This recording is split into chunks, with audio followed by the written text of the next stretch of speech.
ડુંગળીનું બહુ મોટા પ્રમાણમાં વાવેતર થાય છે અને ભાવનગરની અંદર રાજુલા, તળાજા, મહુવા એ પંથકમાં ડુંગળીનો ખૂબ મોટું વાવેતર થાય છે અને મહુવા તો ડુંગળીનું મોટું હબ છે.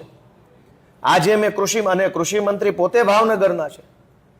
જૂઠ બોલે કૌવા કાટે, પણ આને તો કવાય ન કાટે, નહીતર કવાય મરી જાય, કૌવાને હડકવા થઈ જાય, એટલું બધું જૂઠું બોલે છે.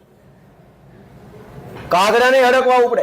ગુજરાત વિધાનસભામાં હાલ બજેટ સત્ર ચાલી રહ્યું છે. આમ આદમી પાર્ટીના નેતાઓ, કોંગ્રેસના નેતાઓ સરકારને આડે હાથ લઈ રહ્યા છે. તો આ કડીમાં હવે ગોપાલ ઇટાલિયા પણ પાછળ નથી. ગોપાલ ઇટાલિયાએ સરકારને આડે હાથ લીધી હતી અને સરકાર પર નિશાન સાધતા તેમણે કહ્યું હતું કે એક તરફ ભાજપ સરકાર છે તે ખેડૂતોના મસીહા બનવાની વાત કરે છે, ખેડૂતોને સહાય આપવાની વાત કરે છે, પરંતુ તેમની સહાય આપવાની દાનત છે તે દેખાતી નથી. આ મુદ્દાને લઈને ગોપાલ ઇટાલિયા છે તેમણે કેટલાક સવાલ પૂછ્યા હતા અને ત્યારબાદ મીડિયા સમક્ષ આવીને તેમણે ભાજપ સરકારને આડે હાથ લીધી હતી, નિશાન સાધ્યું હતું. શું કહ્યું છે ગોપાલ ઇટાલિયાએ, સાંભળો.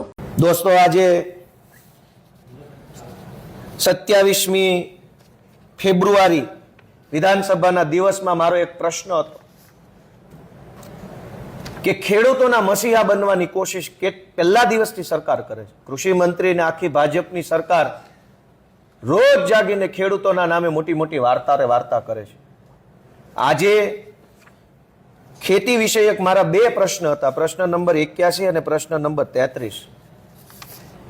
એમાં અમારા ભાવનગર જિલ્લામાં અને મારા વિસાવદર મત વિસ્તારના વડાલ અને ચોકી આજુબાજુના પંથકમાં ડુંગળીનું બહુ મોટા પ્રમાણમાં વાવેતર થાય છે અને ભાવનગરની અંદર રાજુલા, તળાજા, મહુવા એ પંથકમાં ડુંગળીનો ખૂબ મોટું વાવેતર થાય છે અને મહુવા તો ડુંગળીનું મોટું હબ છે. આજે મેં કૃષિ મંત્રી પોતે ભાવનગરના છે. જૂઠ બોલે કૌવા કાટે, પણ આને તો કવાય ન કાટે, નહીતર કવાય મરી જાય, કૌવાને હડકવા થઈ જાય, એટલું બધું જૂઠું બોલે છે. કાગડાને હડકવા ઉપડે. મેં એવું પૂછ્યું કે સરકારમાં ડુંગળી પકવતા ખેડૂતોને આર્થિક સહાય આપવાની યોજના અમલમાં છે?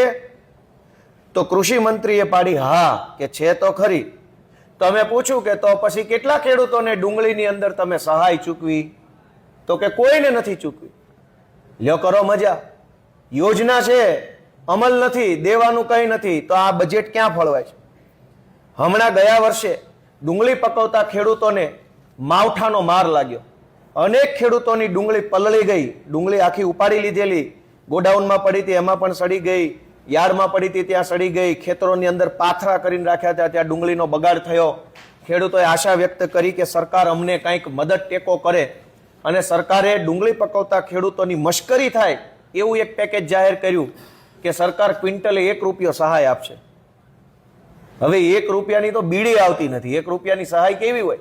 બીડી લેવા જાઓ, ચાર ભાઈ શિવાજી, છત્રપતિ સંભાજી, જે કઈ બીડીની આખી બ્રાન્ડો બનેલી છે, એ બીડી આવતી નથી ₹1.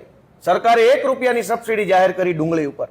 અને જ્યારે મેં વિધાનસભામાં પૂછ્યું કે ભાઈ ડુંગળી પકવતા ખેડૂતોને ગુજરાતની ભાજપની મોટી મોટી વાતો કરતી સરકાર શું સહાય આપે છે? તો કે બસ આશીર્વાદ આપે છે, સહાય બહાય કઈ છે નહીં.